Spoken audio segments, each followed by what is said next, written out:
வணக்கம் ஜோதிட நண்பர்களே. ஏற்கனவே ராசியை பற்றின முழு விவரங்களையும் பார்த்தாச்சு. அதாவது ஒவ்வொரு ராசிக்குமே என்ன மாதிரியான குணாதிசயங்கள் இருக்கும், எந்த மாதிரியான வாழ்க்கை அமைப்பு இருக்கும், என்ன மாதிரியான உறவு முறைகள் இருக்கும் அப்படின்னு விளக்கமாகவே பார்த்தாச்சு. அதே போல் லக்ன விவரங்களையும் பார்த்தாச்சு. ராசி அமைப்பை போலவே லக்னத்திற்கும் ஒவ்வொரு விஷயங்களும் எப்படி இருக்கும் அப்படின்னு தனித்தனியாகவே சொல்லியிருக்கும். பார்க்காதவங்க டிஸ்கிரிப்ஷனில் லிங்க் இருக்கும், செக் பண்ணி பாருங்கள். இனி ராசி மற்றும் லக்னம் இது ரெண்டும் சேர்ந்த அமைப்பு எப்படி இருக்கும் அப்படிங்கிறத பற்றி பார்க்க போகிறோம். ஒரு குறிப்பிட்ட லக்னம் மற்றும் ராசியாக ஒரு மனிதருக்கு அமைந்து வரும் பொழுது அவங்களுக்கு என்ன மாதிரியான விஷயங்கள் இருக்கும் அப்படிங்கிறத பற்றி சில விளக்கங்களை ஜோதிடத்தில் பொதுவாக சொல்ல முடியும். இனி அந்த விஷயங்களை பற்றி தொடர்ச்சியாக பார்க்கலாம். பதிவை பார்க்குறதுக்கு முன்னாடி ஒரு சில விஷயங்களை கவனத்தில் வச்சுக்கோங்க. எப்பவும் சொல்லக்கூடிய விஷயங்கள் தான். இங்கு சொல்லக்கூடிய விஷயங்கள் முழுமையாக உங்களுக்கு பொருந்தணுங்கிற அவசியம் கிடையாது. ஏன்னா ஒரு மனிதனை பற்றி அவங்களுடைய சுய ஜாதகம் மட்டும்தான் முழுமையான விஷயங்களை சொல்ல முடியும். மற்ற விஷயங்கள் எல்லாமே ஒரு பொதுவான அமைப்பு கொண்டது தான். இங்கு சொல்லக்கூடிய விஷயங்களை நீங்கள் கிராஸ் பண்ணி வருவீங்க. உங்களுடைய வாழ்க்கையில் சில அனுபவங்களாகவும் உணர்வுபூர்வமான விஷயங்களாகவும் பெற முடியும். அதே போல் ராசி முக்கியமாக இல்லை லக்னம் முக்கியமாக அப்படின்னாலும் குழப்பிக்க வேண்டாம். ராசி லக்னம் அப்படிங்கிறதெல்லாம் பார்த்திங்கன்னா ஒரு சில ஐடென்டிட்டி மட்டும்தான். ஜோதிட பலன்கள் எடுக்கிறதுக்காக பொதுவாக தெரிஞ்சிக்க வேண்டிய சில விஷயங்கள் அவ்வளோதான். மற்றபடி 9 கிரகங்கள் 12 கட்டம் 27 நட்சத்திரங்கள் கொண்ட ஒரு அமைப்பு தான் நமக்கு முழுமையாக முக்கியம். அதுதான் ஒவ்வொரு செகண்டும் நமக்கு தேவையான எல்லா விஷயங்களையும் தீர்மானிக்கிறது. அதனால் ராசி முக்கியமாக இல்லை லக்னம் முக்கியமாக அப்படின்னாலும் குழப்பிக்காதீங்க. நம்ம யாருன்னு கேட்டால் நம்மளுடைய பேரை எப்படி ஒரு அடையாளமாக சொல்கிறோமோ அந்த மாதிரி தான் நம்மளுடைய சுய ஜாதகத்திற்கு அடையாளமாக இந்த ராசியும் லக்னமும் அமைந்து வருது. மற்றபடி இங்கே எல்லாமே முக்கியம் அப்படிங்கிறத மனசில் வச்சுக்கோங்க. கன்னி ராசி மகர லக்னம்.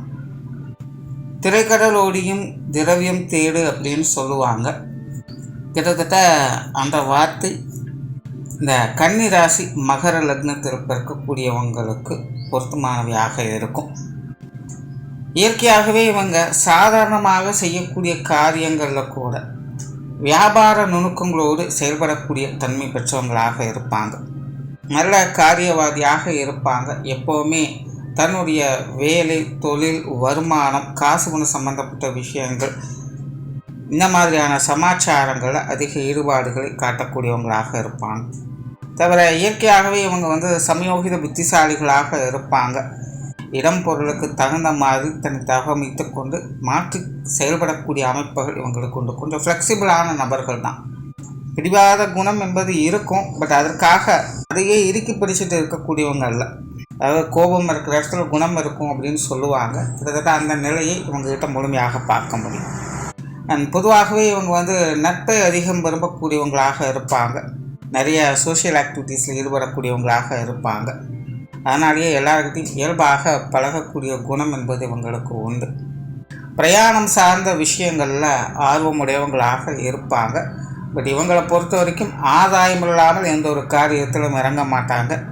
அதனால் எங்கேயாவது வெளி இடங்களுக்கு போய் வரணும் அப்படின்னாலும் கூட அதுலேயும் அவங்களுக்கு ஏதாவது ஒரு லாப நோக்கத்தோடு தான் இந்த காரியங்கள் இருக்கும். சும்மா வெறுமனையே போயிட்டு வர்றது, வெட்டியாக ஊர் சுற்றுறது அந்த மாதிரியான விஷயங்கள்லாம் இவங்களுக்கு செட் ஆகாது.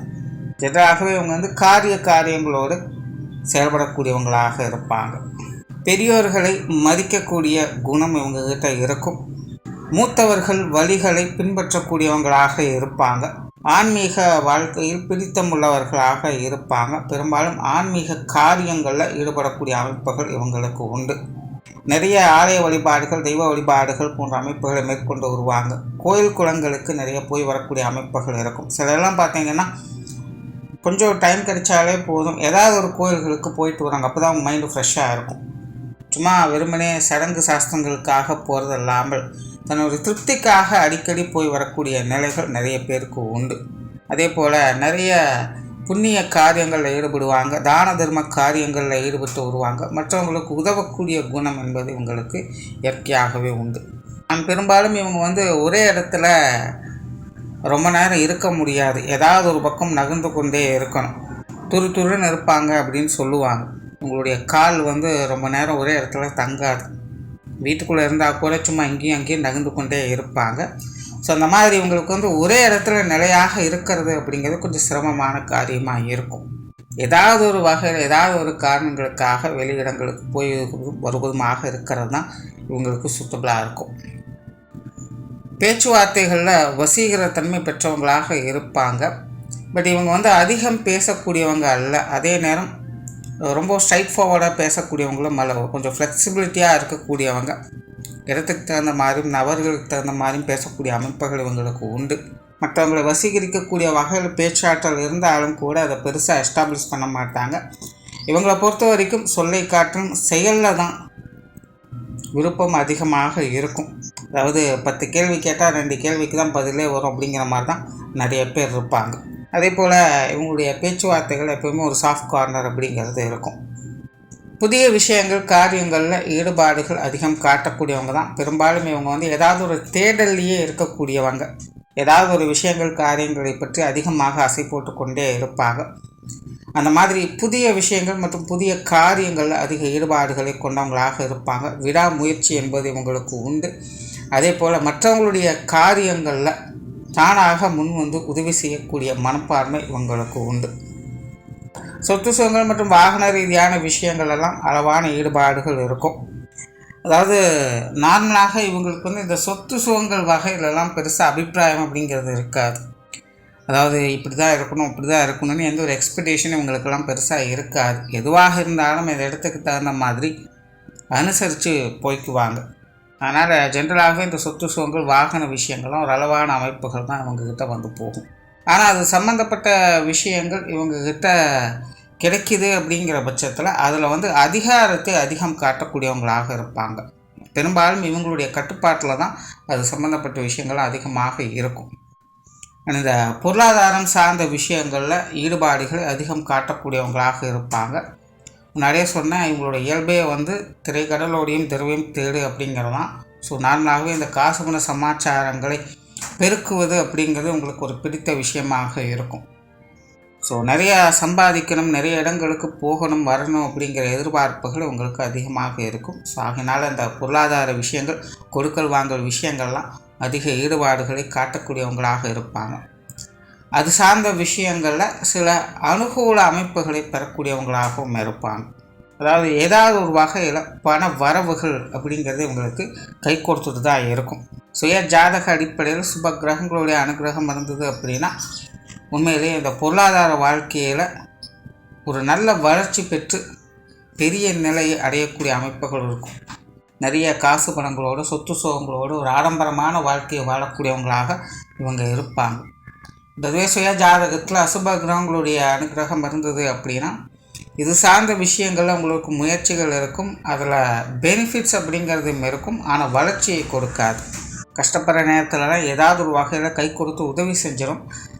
ஆனால் அதுலேருந்து ஒரு ஸ்டேஜ் மேலே போகலாம் அப்படிங்கும்போது ரொம்பவுமே சிரமமாக இருக்கும். ஸோ அந்த மாதிரி நிலைகளை இவங்க அடிக்கடி பார்த்து வருவாங்க. இப்போ ஜென்ரலாக இந்த கன்னிராசி மகர லக்னம் என்பது இந்த பொருளாதார வாழ்க்கையில் ஒரு பேலன்ஸ்டான அமைப்பை பெறக்கூடியவங்களாகவே இருப்பாங்க.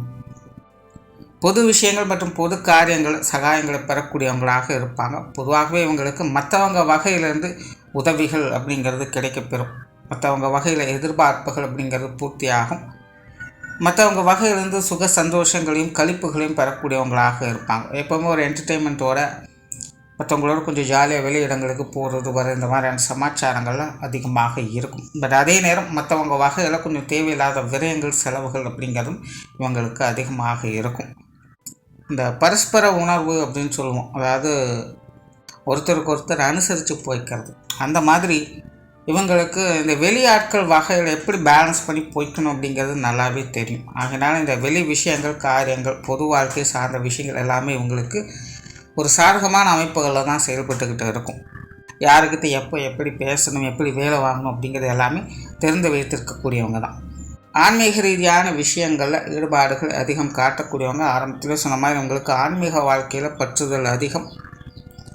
ஸோ சுய ஜாதக ரீதியாக சுப கிரகங்களுடைய அனுகிரகம் இருந்ததுன்னா ஒரு பாசிட்டிவான ஆன்மீக வாழ்க்கையை அணுகி போகக்கூடியவங்களாக இருப்பாங்க.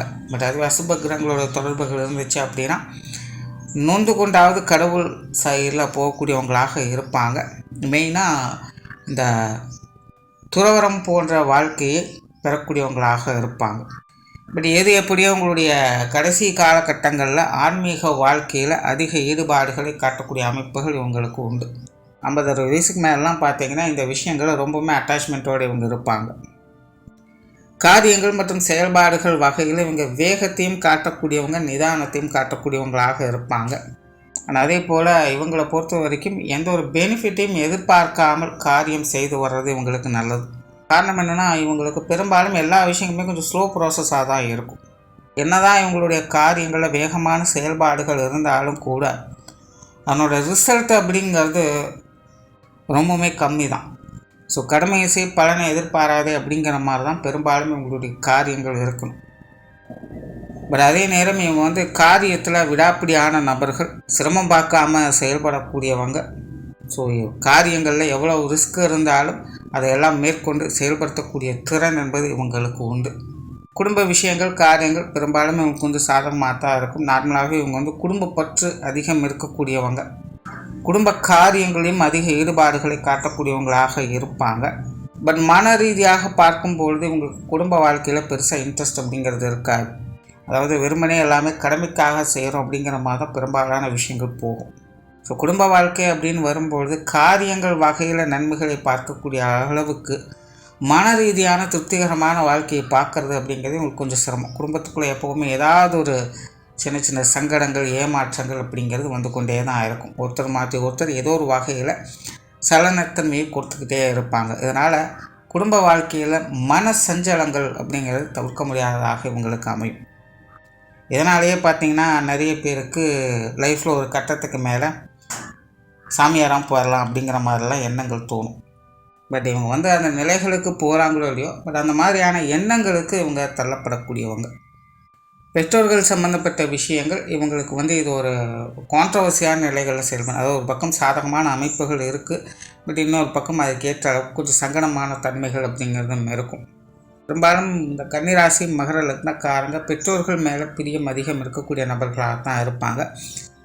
காரணம் என்னென்னா, இவங்க இயற்கையாகவே மூத்தவர்களை மதிக்கக்கூடிய குணம் என்பது இவங்களுக்கு உண்டு. அதனால் இயல்பாகவே இவங்களுக்கு பெற்றவங்க மேலே ஒரு நல்ல மதிப்பு மரியாதை அப்படிங்கிறது இருக்கும். குறிப்பாக பெற்றோர்கள் அப்படின்னு வரும்பொழுது இவங்களோட வாழ்க்கையில் இந்த மதிப்பு மரியாதை, கௌரவம் சார்ந்த விஷயங்களுக்கு அதிக முக்கியத்துவம் கொடுத்து வருவாங்க. பெற்றோர்களுடைய பேரை காப்பாற்றணும், அவங்களுடைய கௌரவத்தை காப்பாற்றணும் அப்படிங்கிறதுல ஒரு தீவிரத்தன்மை இவங்களுக்கு உண்டு. அவங்க பேர் கெட்டக்கூடாது அப்படிங்கிறதுக்காக இவங்க நிறைய விஷயங்களும் கொஞ்சம் கட்டுப்பாடோடு இருந்து வருவாங்க. பட் பிரச்சனையே இங்கே அதுதான், நம்ம எதை தேடி போகிறோமோ அதுவே நமக்கு பிரச்சனையாகவும் மாறும் அப்படிங்கிற மாதிரி பெற்றோர்களுடைய நிலைகளில் இந்த மாதிரியான சங்கடங்களே இவங்களை துரத்திக்கிட்டு இருக்கும். இவங்க எதுக்காக கட்டுப்பாடோடு இருக்கணும் அப்படின்னு நினைக்கிறாங்களோ அதுக்காகவே இவங்களுக்கு பிரச்சனைகளும் ஏற்பட்டு கொண்டே இருக்கும். அதே போல் இவங்களுடைய குடும்பத்தில் பெரும்பாலும் தாயாரினுடைய கை அப்படிங்கிறது கொஞ்சம் ஓங்கி இருக்கும். அவங்களுடைய கட்டுப்பாட்டெல்லாம் பெரும்பாலான விஷயங்கள் அப்படிங்கிறது போய்கிட்டு இருக்கும். இந்த காசு வன சமாச்சாரங்கள், கொடுக்க வாங்கல் விஷயங்கள்லாம் ரொம்பவுமே கராரான நபராக இருப்பாங்க. தந்தை சம்மந்தப்பட்ட விஷயங்கள் பெரும்பாலும் கொஞ்சம் சாதகமாக இருக்கும். நார்மலாகவே இவங்க தந்தை பிரியர்களாகத்தான் இருப்பாங்க. குறிப்பாக பெண்களாக இருக்காங்க அப்படின்னா இந்த டாட்ஸ் லிட்டில் பிரின்சஸ் அப்படின்னாலும் சொல்கிற மாதிரியான வாழ்க்கை முறைகளை பார்க்கலாம். ஸோ அந்த அளவுக்கு தந்தையுடைய விஷயங்களில் ஒரு அதிக ஈடுபாடுகளை காட்டக்கூடிய நபர்களாக இவங்க இருப்பாங்க. பட் முன்னாடியே சொன்ன எதைன்னு இவங்க நோக்கி போகிறாங்களோ அதுவே உங்களுக்கு சங்கடத்தையும் கொடுக்கும். ஸோ அந்த மாதிரி தந்தை வகையிலையும் பார்த்திங்கன்னா அதிக எதிர்பார்ப்புகள் அப்படிங்கிறது உண்டு. அது சார்ந்த விஷயங்களும் நன்மைகளையும் பார்ப்பாங்க. அதே நேரம் அதில் கால நேரங்களுக்கு தகுந்த மாதிரி சில சங்கடங்கள் அப்படிங்கிறதும் வந்துருப்போம். கண்டிப்பாக பெற்றோர்கள் வகையில் சங்கடங்கள் இல்லாமல் இருக்காது. அதற்காக வெறுமனே சங்கடங்கள் மட்டும்தான் இருக்கும் அப்படிங்கிறது கிடையாது, சந்தோஷமும் இருக்குது. பட் இது எல்லாமே ஒரு கான்ட்ரவர்சியான நிலைகளில் மாறி மாறி செயல்பட்டுக்கிட்டே இருக்கும். உடன்பிறப்புகள் சார்ந்த விஷயங்கள் இது ஓரளவுக்கு சாதகமாக இருக்குன்னு சொல்லலாம். அதாவது ரொம்ப பெருசாக பாசிட்டிவ்னு சொல்ல முடியாது, ரொம்ப பெரிய அளவு நெகட்டிவ் அப்படின்னு சொல்ல முடியாது. உடன்பிறப்புகள் வகையில் ஒரு பட்டுமிடாமல் இருக்கக்கூடிய அமைப்புகள், ஒரு ரீசெண்டான வகையில் போகக்கூடிய நிலைகள் இருக்கும். சுய ஜாதக ரீதியாக அசுபகிரங்களோட தொடர்புகள் அப்படின்னா தான் உடன்பிறப்புகள் வகையில் சங்கடங்கள் அப்படிங்கிறது போயிட்டு வரும். மற்றபடி ஒரு ஜென்ரலான உறவுமுறைகளையே பார்க்கலாம். திருமண வாழ்க்கை, கணவன் மனைவி உறவுகள் அப்படிங்கிறது இவங்களும் உங்களோட அளவுக்கு இவங்களுக்கு சாதகமாகவே இருக்கும். தன்னை அனுசரித்து போகக்கூடிய வாழ்க்கை துணையை பெற்றவங்களாக இருப்பாங்க. இவங்களைப் போலவே இவங்களுடைய வாழ்க்கை துணையும் பார்த்திங்கன்னா நல்லா விடாமுயற்சி உடையவங்களாக இருப்பாங்க. அடிக்கிற கை தான் அணைக்கும் அப்படிங்கிற மாதிரி இவங்களுக்கும் கோபமும் உண்டு, குணமும் உண்டு. அதாவது இவங்களுடைய வாழ்க்கை துணை கொஞ்சம் அதிகார தோரணையோடு செயல்படுவாங்க. பட் இருந்தாலுமே தன்னுடைய கண்ட்ரோலில் இருக்கும்போது எல்லாத்தையுமே அரவணைத்து போகக்கூடிய தன்மை இவங்களுக்கு உண்டு. ஆகையினால் கணவன் மனைவி உறவுகள் அப்படிங்கும்பொழுது ஒருத்தர் அனுசரித்து போகக்கூடிய தன்மை அப்படிங்கிறது இவங்களுக்கு இயற்கையாகவே ஏற்படும். பெரும்பாலும் இவங்களுடைய வாழ்க்கை துணைக்கு உடன்பிறப்புகள் மேலே பற்று அப்படிங்கிறது அதிகமாக இருக்கும். அதே போல் இவங்களும் பார்த்திங்கன்னா இந்த பிரயாண விரும்பிகளாக இருப்பாங்க. குழந்தைகள் சம்மந்தப்பட்ட விஷயங்கள் எதுவுமே உங்களுக்கு கொஞ்சம் சாதகமாகவே இருக்கும். குழந்தைகள் வகையில் ஒரு ஞான அமைப்புகளை எதிர்பார்க்கலாம். குழந்தைகள் மேலே அன்பு பாசம் அதிகமாக இருக்கும். இவங்களுடைய குழந்தைகளும் பார்த்திங்கன்னா அன்பு பாசத்தை அதிகம் வெளிப்படுத்தக்கூடியவர்களாக இருப்பாங்க. அதாவது நிறைய இடங்களில் பார்க்கலாம், பாசம் அப்படிங்கிறது இருக்கும், ஆனால் ஒருத்தருக்கு ஒருத்தர் வெளிக்காட்டிக்கவே மாட்டாங்க. பட் இந்த கன்னிராசி மகர லக்னம் அப்படிங்கிறது அப்படி கிடையாது. குழந்தைகள் அப்படின்னு வரும்போது ஒருத்தருக்கு மேலே ஒருத்தர் பாசத்தை காட்டக்கூடிய வெளிப்படுத்தக்கூடிய அமைப்புகள் அப்படிங்கிறது அதிகமாக இருக்கும். பாச போராட்டம் அப்படிங்கிறது குழந்தைகள் வகையில் அதிகம். உற்றார் உறவினர்கள் நண்பர்கள் சார்ந்த விஷயங்கள் இதெல்லாமே ஒரு அளவான அமைப்புகள் தான். பெருசாக குற்றம் குறை சொல்கிறதுக்கு எதுவும் இருக்காது. எல்லாமே ஒரு டீசெண்டான வகையில் இருக்கும். தொழில் வேலை உத்தியோகம் சார்ந்த விஷயங்கள் ஒரு அளவான அமைப்புகளோடு இருக்கும். நார்மலாகவே இவங்க நல்ல செயல்திறன் மிக்கவங்க, காரியவாதிகளாகத்தான் இருப்பாங்க. காசு பண்ண விஷயங்கள் அதிக ஆர்வமுடையவங்களாக இருப்பாங்க. பட் இவங்களை பொறுத்த வரைக்கும் எல்லாமே ஒரு ஸ்லோ ப்ராசஸ் தான், எதையும் எடுத்த கூத்தன்னு செய்ய முடியாது. ஸோ தொழில் வேலை உத்தியோக ரீதியான விஷயங்களும் அப்படி தான் ஒரு படிப்படியான முன்னேற்றங்களை பார்த்து வருவாங்க. சிரமங்கள் அதிகமாக இருக்கும். ரொம்பவுமே ரிஸ்க் எடுத்து தான் நிறைய விஷயங்களை செய்ய வேண்டியதாக இருக்கும். எதுவும் சும்மா வர்றது கிடையாது. ஸோ தொழில் வேலை உத்தியோகம்னு வரும்போது அதிகமான உடல் உழைப்புகளை கொடுக்கக்கூடியவங்களாக இருப்பாங்க. அதே போல் படிப்படியான முன்னேற்றங்களை பெறக்கூடியவங்களாகத்தான் இருப்பாங்க. வெளியூர் மற்றும் வெளிநாடு சம்மந்தப்பட்ட விஷயங்கள் உங்களுக்கு கொஞ்சம் சாதகமாக இருக்குன்னு சொல்லலாம். குறிப்பாக இந்த வெளியூர் சம்மந்தப்பட்ட விஷயங்கள் அதிக ஆர்வம் காட்டக்கூடியவங்களாக இருப்பாங்க. வெளி ஊர்களுக்கு பிறந்த இடத்தை விட்டு வெளி இடங்களுக்கு அடிக்கடி போய் வரக்கூடிய அமைப்புகள் உங்களுக்கு அதிகமாக இருக்கும். ஸோ இந்த ஜீவன அமைப்புகளில் கூட வெளி ஊர்களில் வெளி மாநிலங்களில் போய் தங்கி இருந்து வேலை செய்யக்கூடிய அமைப்புகள், தொழில் செய்யக்கூடிய அமைப்புகள்லாம் இவங்களுக்கு உண்டாகும். ஓரளவு இந்த கன்னிராசி மகர லக்னம் என்பது காரிய ரீதியான விஷயங்களில் திறம்பட செயல்படக்கூடியவங்களாக இருப்பாங்க. பட் இவங்களோட லைஃப்பில் முன்னேற்றங்கள் அப்படிங்கிறது ஸ்டெப் பை ஸ்டெப்பாக ரொம்பவுமே ஸ்லோ ப்ராசஸாக தான் இருக்கும். ஸோ அதற்கு ஏற்ற அளவுக்கு இவங்களும் அனுசரணையான பொறுமையோடு இருந்து வந்தாங்க அப்படின்னா இவங்களோட வாழ்க்கை நிலை அப்படிங்கிறது எல்லா விஷயங்களும் ஒரு சீரான நிலைகளை பார்க்க முடியும். நன்றி, வணக்கம், வாழ்க வளமுடன்.